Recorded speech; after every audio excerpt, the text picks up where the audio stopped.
Allah Subhanahu wa ta'ala melaknat wanita yang menyambung rambutnya atau yang minta disambung rambutnya. Wanita yang menyambung rambut atau yang diminta atau yang meminta rambutnya untuk disambung.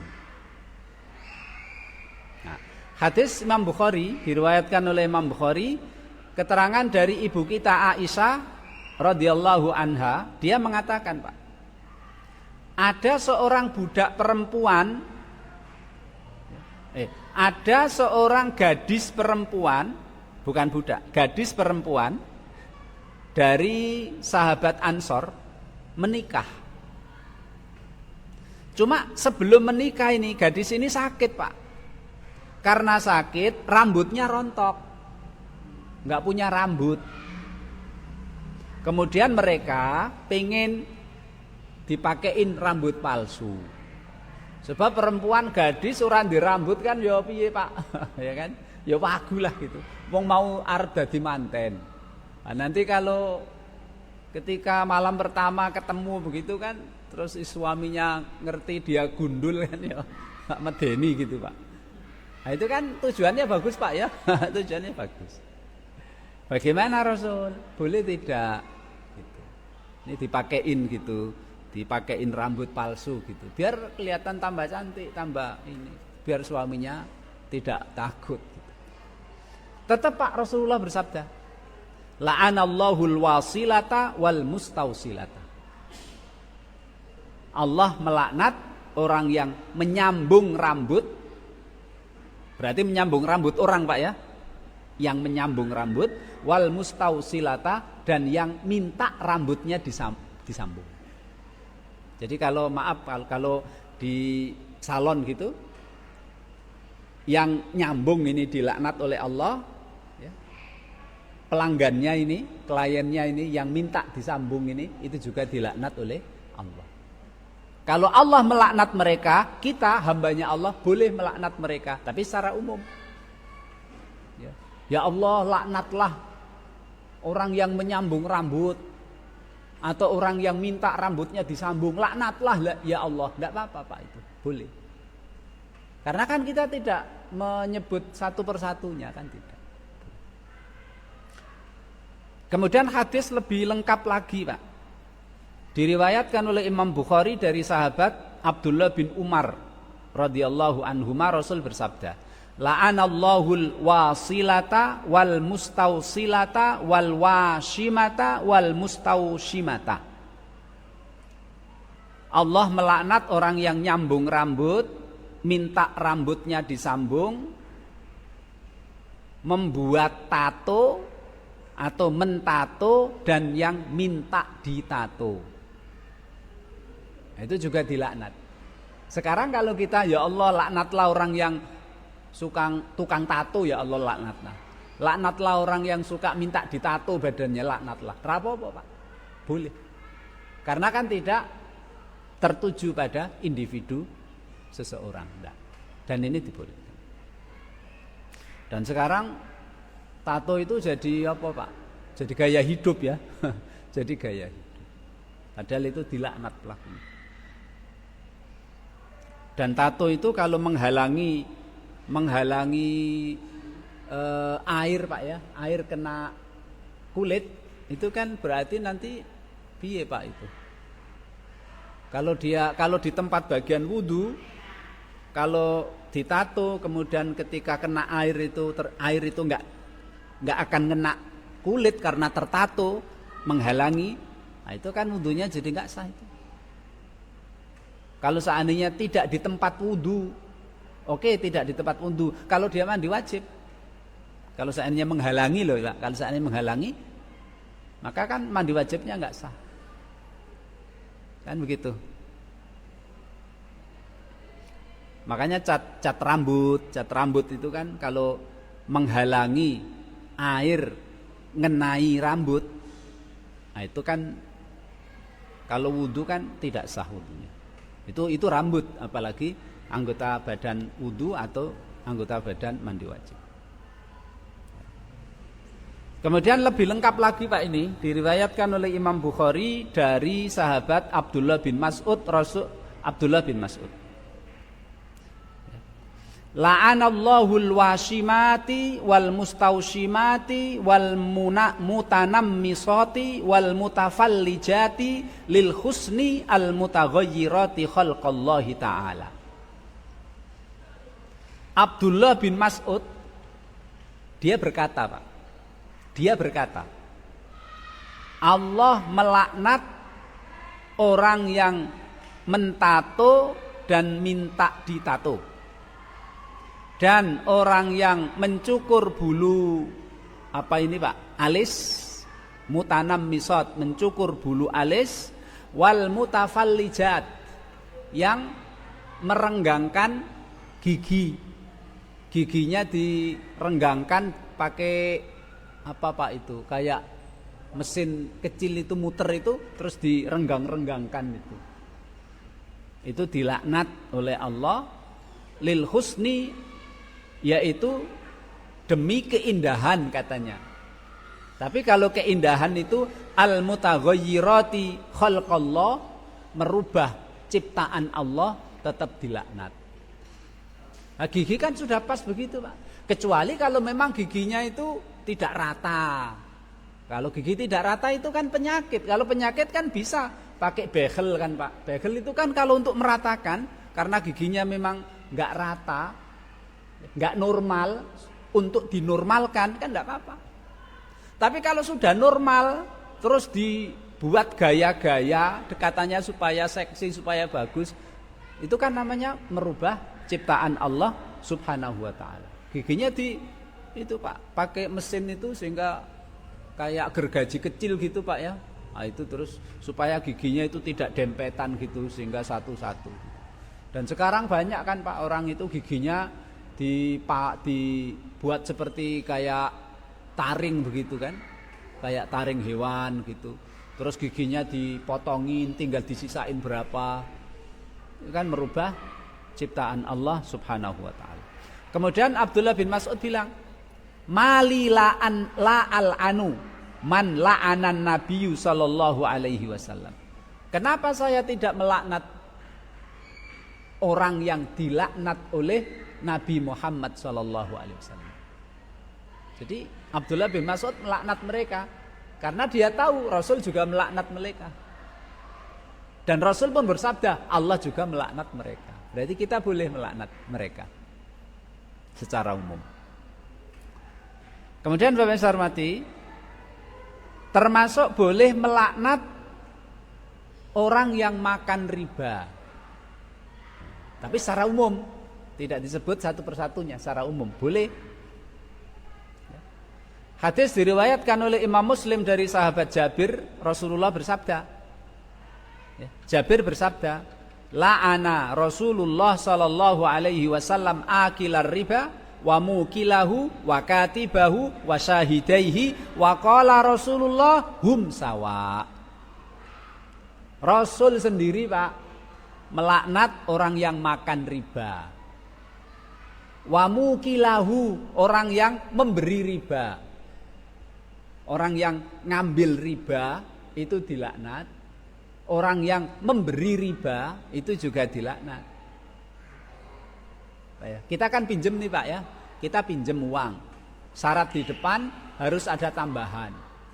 Pinjem 10 juta karena kita setahun. Karena setahun berarti harus nanti kembaliannya adalah 11 juta. Lah kita kan yang pinjem Pak. Kita kan nggak makan riba. Kita ngembalikan 10 juta ditambah 1 juta. Lah saya kan nggak makan riba Ustaz. Kan gitu Pak ya.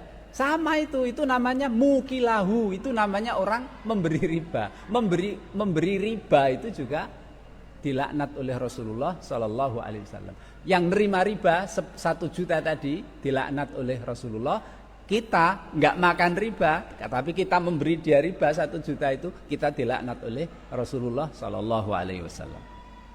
Siapa lagi yang dilaknat? Wakatibahu,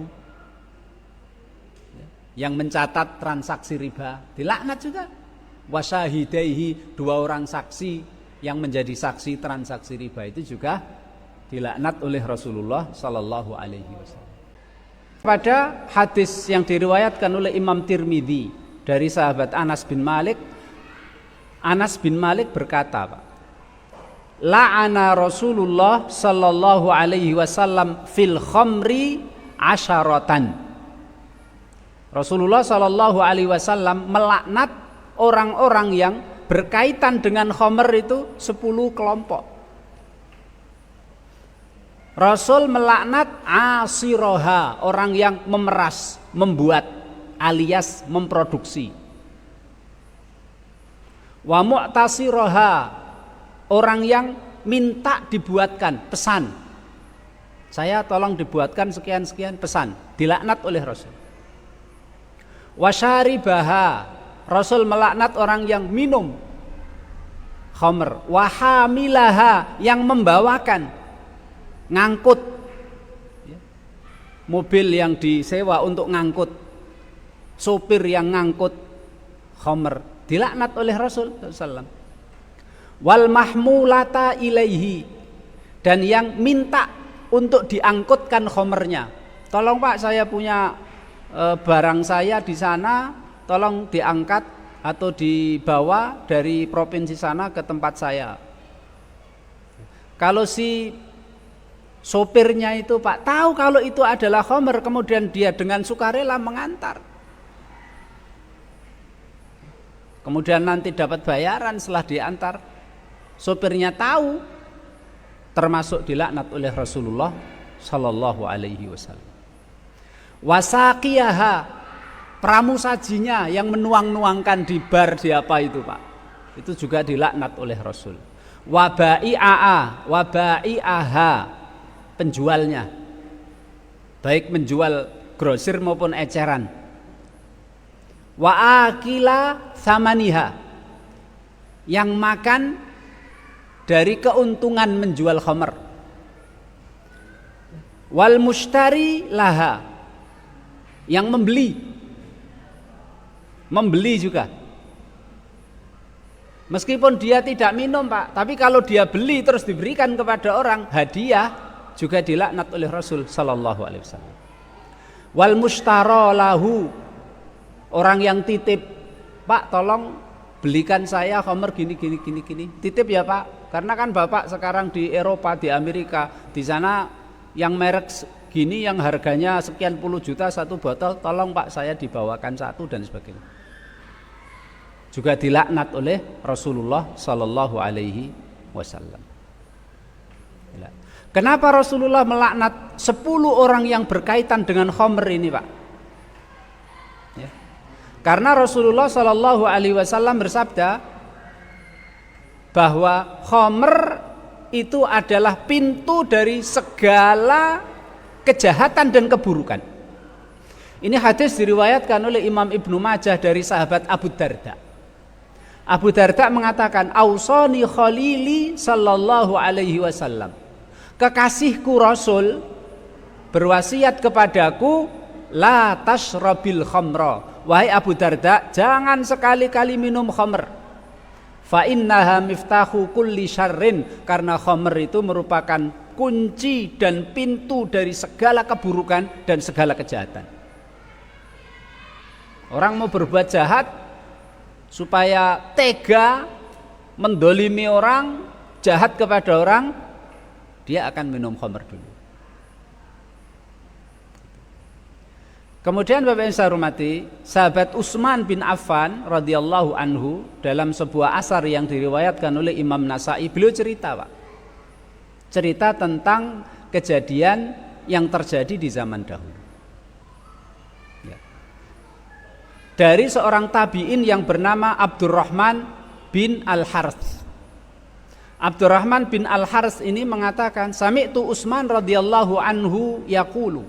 Saya mendengar Khalifah Utsman pernah berkata begini, ijtanibul khamra, jauhilah sejauh-jauhnya yang namanya khamr itu.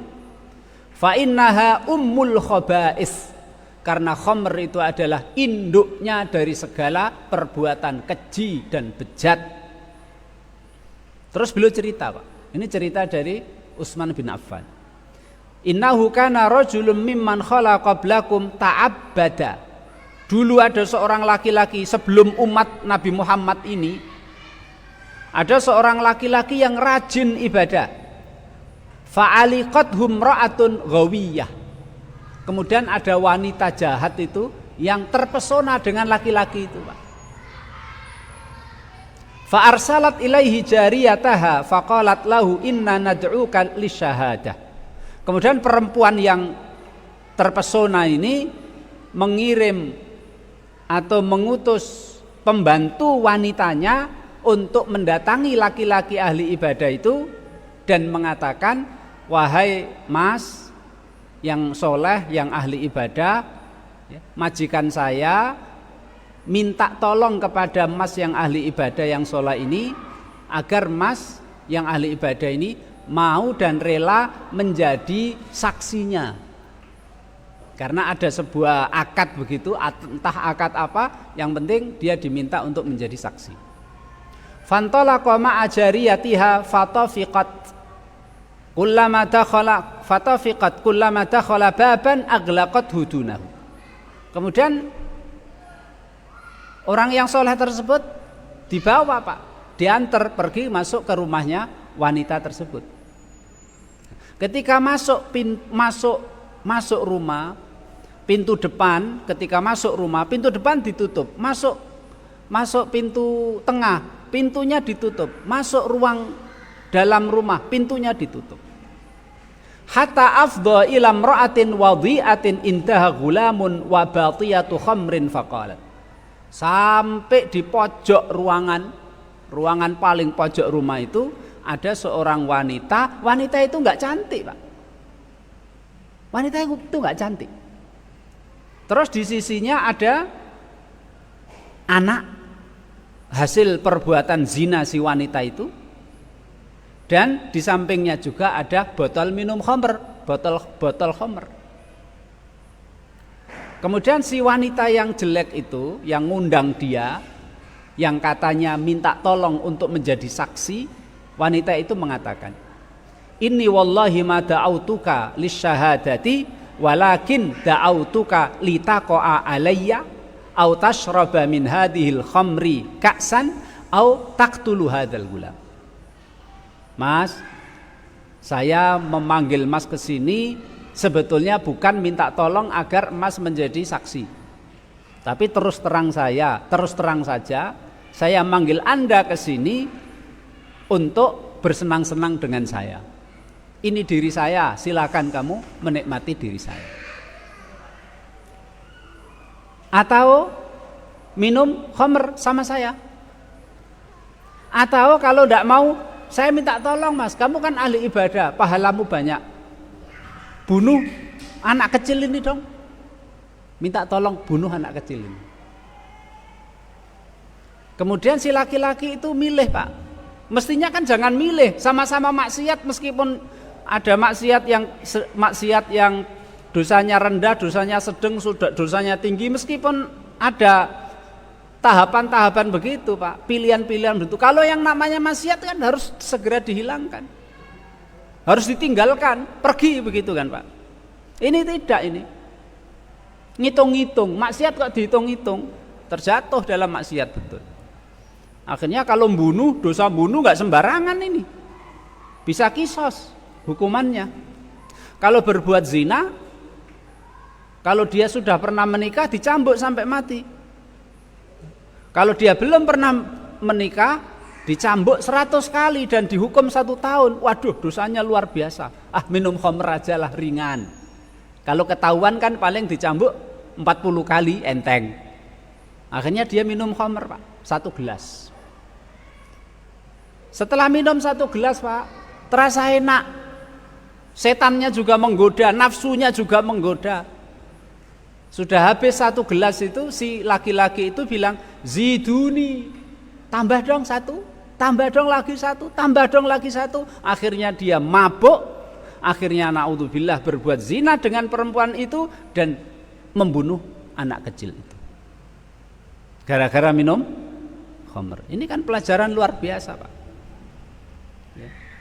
Jadi memang betul apa yang dikatakan oleh Nabi Muhammad sallallahu alaihi wasallam, la tashrabil khamra fa innaha miftahu kulli syarr. Dan juga dikuatkan oleh Utsman bin Affan radhiyallahu anhu, ijtanibul khamra fa innaha ummul khaba'is. Makanya sampai Rasulullah melaknat orang yang berkaitan dengan khamr itu 10 golongan dilaknat oleh Rasul sallallahu alaihi wasallam. Kemudian juga Bapak yang saya hormati, dibolehkan melaknat tidak individu, melaknat kelompok, yaitu orang-orang yang menggambar makhluk Allah yang bernyawa. Jadi kalau ya Allah laknatlah orang-orang yang menggambar makhlukmu yang bernyawa, tidak apa-apa. Hal ini dinyatakan dalam sebuah hadis yang diriwayatkan oleh Imam Bukhari dari Abu Juhaifah radhiyallahu anhu. Abu Juhaifah mengatakan bahwa Nabi Muhammad sallallahu alaihi wasallam naha an samanid dam wa samanil kalbi wa kasbil baghyi wa la'ana akilar riba wa mukilahu wal washimata wal mustaushimata wal musawwira. Rasulullah sallallahu alaihi wasallam melarang jual beli darah. Makanya alhamdulillah sekarang kalau yang donor ke PMI kan tidak jual Pak ya, transaksinya kan tidak jual tapi donor, istilahnya itu sedekah. Kalau sedekah tidak masalah. Yang dilarang adalah jual beli darah. Wasamanil kalbi, jual beli anjing. Cuma di sini sebagian ulama ada yang mengatakan bahwa kecuali anjing yang punya skill Pak. Anjing pelacak, anjing pemburu, sebagian ulama mengatakan tidak apa-apa. Karena ada hadis Nabi Muhammad SAW, Rasul melarang samanal kalbi illa kalbasoidin, melarang jual beli anjing kecuali kalbasoidin, anjing yang punya skill. Ini sebagian ulama, karena sebagian yang lain mengatakan tetap tidak boleh karena menilai hadisnya pengecualian. Hadis yang ada pengecualian itu tidak sahih, tapi kalau insya Allah penjelasannya pada kesempatan yang lain. Wakas bil bagi, dan Rasul melarang ya, upah dari jual diri, baik yang menjual dirinya itu laki-laki maupun yang menjual dirinya itu perempuan, haram. Dan Rasulullah melaknat orang yang makan riba dan yang memberi riba dan orang-orang yang mentato dan yang minta ditato, dan Rasulullah sallallahu alaihi wasallam melaknat orang-orang yang menggambar makhluk Allah Subhanahu wa taala yang bernyawa. Karena besok di akhirat orang-orang yang suka melukis makhluk Allah yang bernyawa ini akan disiksa oleh Allah Subhanahu wa taala dengan cara untuk Allah meminta orang itu di akhirat besok untuk memberi nyawa dari gambar yang dia buat itu, dan pasti tidak akan mampu. Kalau tidak akan mampu memberi nyawa, wong nyawa itu milik Allah, maka dia akan disiksa oleh Allah Subhanahu wa taala. Kemudian Bapak yang saya hormati, boleh juga Pak melaknat secara umum orang-orang yang merubah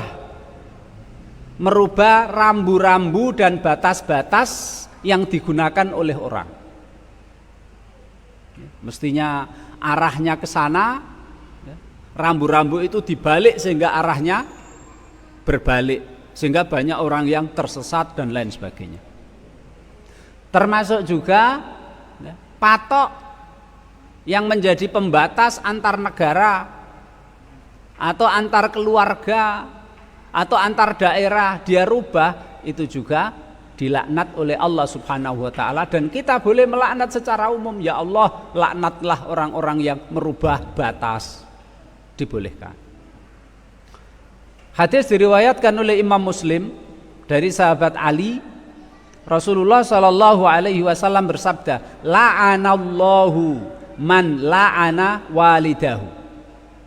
Allah melaknat orang yang melaknat orang tuanya. Sehingga sahabat tanya, Pak, mana ada orang melaknat orang tuanya? Ada. Dia melaknat orang tuanya temannya, dia melaknat orang tua orang lain, maka orang lain membalas dengan melaknat orang tuanya. Wala'anallahu man dzabaha li ghairillah. Allah melaknat orang yang menyembelih dipersembahkan untuk selain Allah Subhanahu wa taala. Wala'anallahu man awa muhdisan. Ya. Dan Allah melaknat orang-orang yang memberi tempat persembunyian untuk orang-orang yang berbuat dosa, berbuat kriminal, menyembunyikan maling, menyembunyikan penjahat, menyembunyikan istilahnya itu kelompok bersenjata yang berbahaya dan lain sebagainya, dilaknat oleh Allah Subhanahu wa taala. Wala'anallahu man ghayyara manaral ardi. Dan Allah melaknat orang yang merubah rambu-rambu yang ada di atas permukaan bumi ini. Baik rambu-rambu lalu lintas, rambu-rambu orang meniti jalan, atau rambu-rambu menjadi pembatas tanah dan lain sebagainya, dilaknat oleh Allah Subhanahu wa taala. Kemudian juga Bapak yang saya hormati, boleh kita juga melaknat orang yang meratap. Ya Allah laknatlah orang yang meratap, boleh saja. Tapi jangan disebut orangnya. Dan ini ada pada hadis yang diriwayatkan oleh Imam Bukhari dari sahabat Abu Sa'id Al-Khudri. Abu Sa'id Al-Khudri berkata, la'ana Rasulullah sallallahu alaihi wasallam an-naihata wal mustami'ata. Rasulullah melaknat wanita yang meratap, ditinggal mati anak atau ditinggal mati suaminya atau dapat musibah dia meratap. Meratapnya bagaimana, Pak? Nangis tapi disertai dengan merobek-robek pakaian, menarik-narik rambut. Kemudian sambil mengungkapkan ungkapan-ungkapan dari mulutnya yang tidak pantas. Yang ungkapan-ungkapan itu intinya adalah tidak rela dan tidak ridho terhadap musibah yang Allah Subhanahu wa taala berikan kepadanya. Itu dilaknat oleh Rasulullah SAW. Boleh nggak kita melaknat orang seperti itu? Boleh, tapi jangan individu. Ya Allah, laknatnya orang yang suka meratap, boleh. Wal mustami'ata, dan orang yang mendengarkan ratapan. Mendengarkan ratapan artinya apa? Ada orang yang meratap seperti itu, dia dengarkan, dia nikmati. Gitu. Apalagi zaman sekarang ini di beberapa agama selain Islam itu kan ada orang yang memang disewa, Pak, dibayar untuk meratap kan ya, meratapi mayat gitu. Ada mayat terus memang dia dibayar supaya dia nangis, supaya dia mengungkapkan kebaikan si mayit itu, mengungkapkan kesedihan yang sangat berlebihan dan lain sebagainya. Kemudian juga bisa hormati, boleh kita melaknat para pencuri, para perampok, para begal. Ya Allah, laknatlah para pencuri. Ya Allah, laknatlah para begal-begal jalanan itu. Ya Allah, laknatlah bajing loncat. Laknatlah penyamun, perompak di lautan. Ya Allah, boleh, Pak. Tapi kan kita tidak tertuju kepada satu orang, boleh. Karena hadis Bukhari dari sahabat Abu Hurairah radhiyallahu anhu, Rasul bersabda, la'anallahu sariqa yasrikul baydata fatuqta yaduhu wa yasrikul habla fatuqta yaduhu. Allah melaknat pencuri yang mencuri sebutir telur kemudian dipotong tangannya. Dan Allah melaknat orang si pencuri mencuri tali kemudian sampai dipotong tangannya. Nah, makanya mayoritas ulama mengatakan bahwa nisab barang yang dicuri dan yang membolehkan tangan kanan si pencuri dipotong itu adalah 1/4 dinar, Pak, nisabnya. Kalau yang dicuri kurang dari 1/4 dinar atau kurang dari nominal 1/4 dinar, maka tidak dipotong, dihukum tapi tidak dipotong. Tapi kalau yang dicuri itu mencapai 1/4 dinar atau lebih, maka dipotong. Tapi apa maksud dari sabda Nabi Muhammad ini? Allah melaknat pencuri yang mencuri sebutir telur kemudian dipotong tangannya. Allah melaknat orang yang mencuri seutas tali kemudian dipotong tangannya. Ini maksudnya apa? Dalam syarah Sahih Muslim, Imam Nawawi rahimahullah dia mengatakan bahwa yang dimaksudkan hadis ini adalah Rasulullah Shallallahu Alaihi Wasallam ingin memberitahukan dan memberi peringatan kepada kita semuanya tentang kerugian dari kriminal mencuri. Pokoknya kalau mencuri kamu rugi, akan dipotong tanganmu meskipun mencurinya sesuatu yang tidak terlalu berharga. Kalau 1/4 dinar Pak ya, 1/4 dinar, 1/4 dinar, 1 dinar itu kan 4 gram 1/4 dibagi 4, berarti kan barang curian yang dicuri itu kalau mencapai 1/4 dinar, 1 dinarnya itu 4,1/4 gram, 4,25 gram dibagi 4. 1 gram berapa itu Pak? 1 gram, 125. 1 gram lebih sedikit lah. Nah 1 gram lebih sedikit, 1 gram itu berapa itu? Kalau sekarang 1 gram itu 750 sampai 1 juta, rugi banget. Nyolong duit cuma 1 juta, tangan kanan putus, itu kan rugi. Jadi cuma harta yang dicuri cuma 1 juta, akhirnya tanganmu sebelah kanannya dipotong oleh negara, oleh penguasa. Itu kan sangat rugi. Jadi maksud dari hadis ini Rasulullah Shallallahu Alaihi Wasallam memberitahukan bahwa Allah melaknat pencuri. Kenapa dilaknat oleh Allah? Karena pencuri itu salah dalam menilai Pak, salah dalam pertimbangan. Dalam rangka untuk mendapatkan harta yang sedikit, akhirnya akibatnya kerugian yang dia rasakan yaitu tangan kanannya dipotong oleh penguasa. Kemudian Bapak Ibu saya hormati, boleh juga kita melaknat tidak individu secara umum. Siapa? Laki-laki yang menyerupai perempuan dan perempuan yang menyerupai laki-laki, Pak. Hadis Bukhari dari sahabat Ibnu Abbas radhiyallahu anhu, Ibnu Abbas mengatakan, la'ana Rasulullah sallallahu alaihi wasallam al-mutasyabbihina minar rijali bin nisa wal mutasyabbihati minan nisa'i bir rijal. Rasulullah sallallahu alaihi wasallam melaknat laki-laki yang menyerupai perempuan, perempuan yang menyerupai laki-laki, dilaknat oleh Allah Subhanahu wa taala. Jadi kalau kita ya Allah laknatlah laki-laki yang menyerupai wanita, ya Allah laknatlah wanita yang menyerupai laki-laki, boleh, karena umum, tidak tertuju kepada individu.